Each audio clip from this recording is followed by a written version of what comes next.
Hundreds of thousands of young Americans await the dawn of September 1st, for with its arrival, another football season is at hand.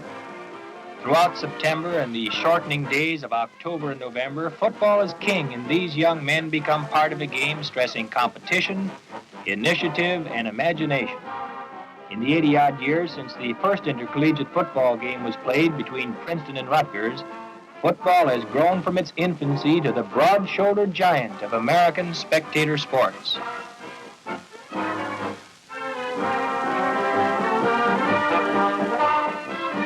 Many refinements in strategy and tactics have been added to football, but it still remains a game of blocking and tackling. The stands are empty when the sound fundamental characteristics are developed of winning football teams.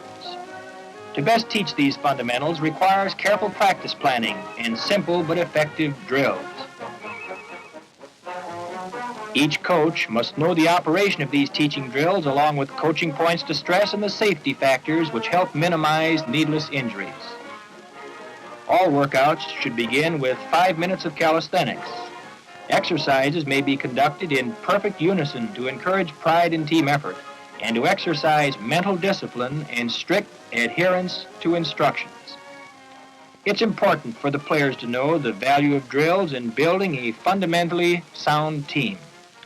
It's during these competitive drills that trained coaches' eyes separate the real competitors from those who are not willing to pay the price for team greatness.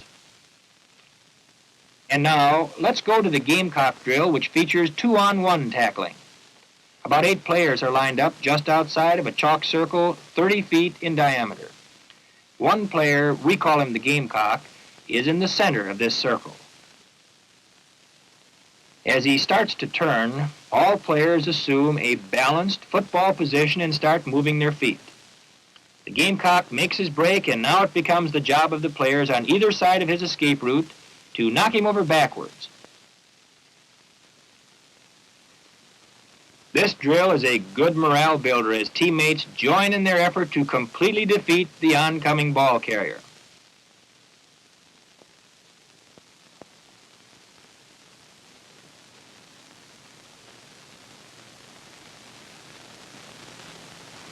The aiming of the tackler's head for the ball, full speed shoulder contact, lift, and leg drive are all lessons which must be practiced to ensure tackling success. This drill is called Gamecock Plus. The lineup is the same as the last drill, but now the ball carrier aims directly at one of the players in the circle. Once the ball carrier makes known his course, players on both sides, along with the one directly in his path, drive forward to make the tackle.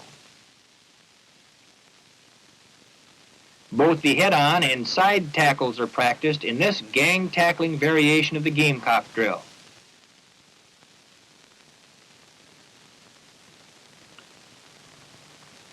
Every now and then you'll find a tackler who's trying to do the job with his eyes closed. A clean miss is usually the result. It's easy to see the fundamental lessons of tackling being put into use as the ball carrier is hit, stopped, and driven to the ground. 2 safety factors. First, the ball carrier should keep his elbows tucked into his side, and second, he should never try to break his fall by reaching for the ground. Let's review the fundamentals of good tackling. Start from a balanced position, point your head for the ball, hit full speed, and keep your feet driving until the ball carrier is on the ground. The next fundamental drill teaches the defender to deliver a blow which destroys the blocker's balance. This simple 2-on-1 situation emphasizes the importance of coordinating the forearm lift with the near foot and leg.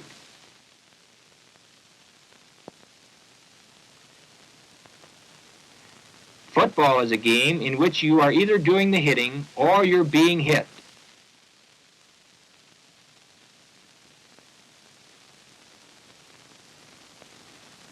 See how this defender is operating ineffectively as he allows the blockers to carry the fight to him and how he continually gives ground. Coaching points include pointing the near foot at the oncoming blocker and maintaining a good football position with flexed knees. Notice the very poor footwork of this defender and his lack of coordination between his leg and arm movements. Here movements are shown with the defender delivering a good blow and destroying the balance of the blocker a majority of the time. The next drill is called King of the Hill. The basic fundamentals of delivering a blow taught under controlled conditions in the previous drill are now incorporated in King of the Hill. The blockers come forward singly and at increased speeds. The defender emphasizes form and should neutralize the blockers as they attempt to block him. A common error may be seen as this defender gives ground with each successive block, hoping to return and fight again another day. Now watch this player stand his ground, keep his feet moving, and use good form despite the pressure being placed on him by the onrushing blockers.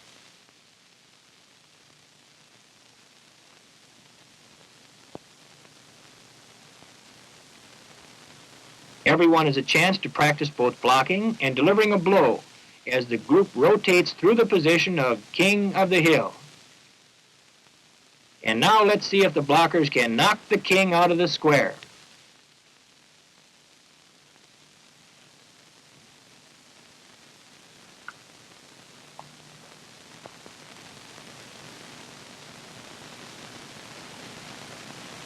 Now that the defender has practiced the mechanics of defeating the offensive blocker, he must add the job of locating the ball carrier.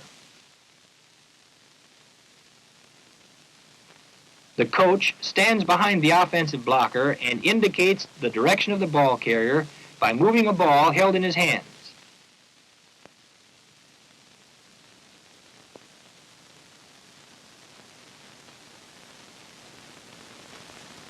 It's important for the blocker to do his best, and often it's good enough to defeat the defender.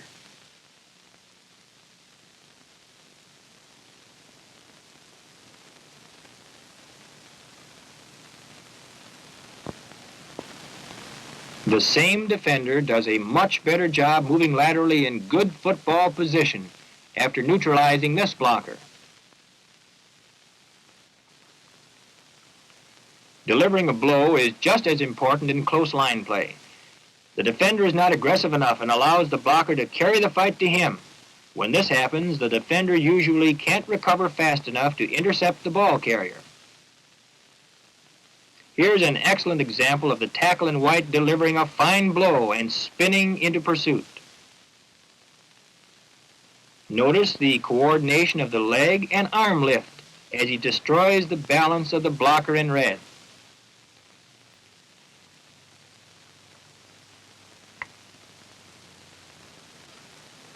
We call this the all-purpose drill because it uses techniques of blocking, tackling, and delivering a blow practiced in all of the preceding drills which have been demonstrated.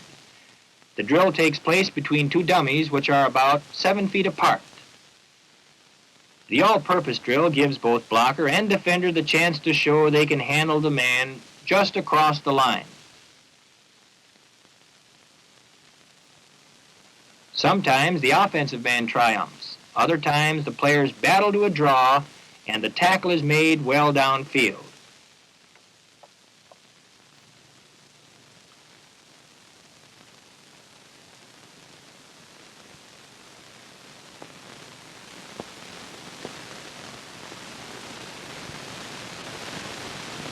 And so the hard drills go on with the never-ending coach's correction of little details designed to develop boys who live for the day when the empty stadium will give way to thousands of cheering football fans and the stage will be set for cherished and never-to-be-forgotten memories.